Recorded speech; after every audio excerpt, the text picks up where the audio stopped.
Ma foi religieuse, je l'ai consolidée à travers des arguments intellectuels, à travers l'apologétique. J'ai lu les théologiens, les pères de l'Église, les philosophes, les spirituels, etc., les mystiques. Et ça m'a permis justement de consolider, de construire une identité chrétienne. Prêcher ici. Il retirera sa chasuble et ensuite il viendra jusqu'ici.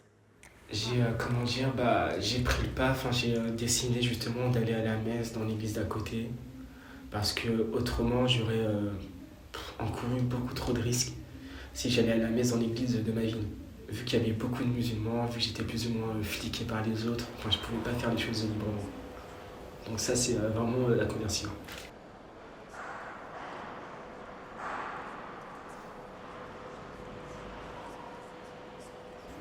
Donc dans mon cas, c'était le christianisme.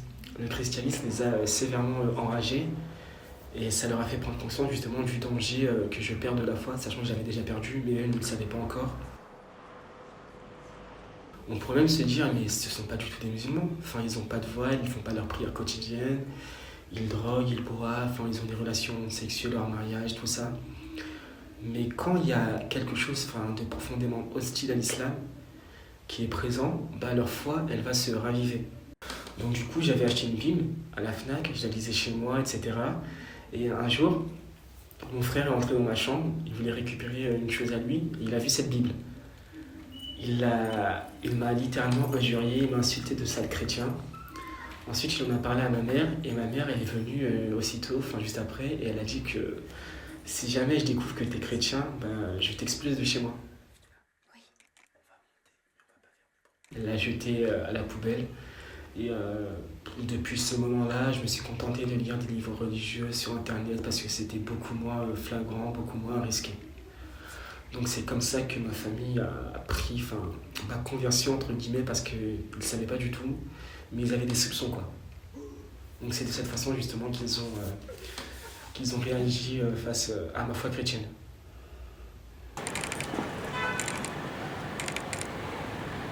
Du coup je suis sacristain à temps plein depuis le mois de mars. Et c'est moi qui m'occupe de préparer les messes en général en semaine.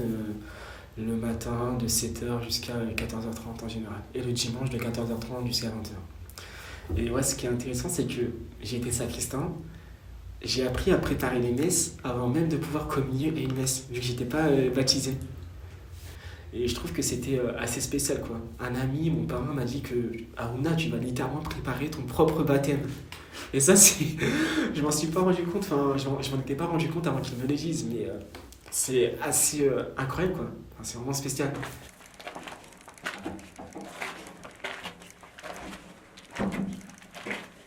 Donc oui, j'ai préparé mon baptême ainsi que le baptême de toutes les autres personnes qui ont été baptisées avec moi à Pâques. Et au fur et à mesure que la Semaine Sainte approchait, ainsi que la Vigile Pascale, ce samedi,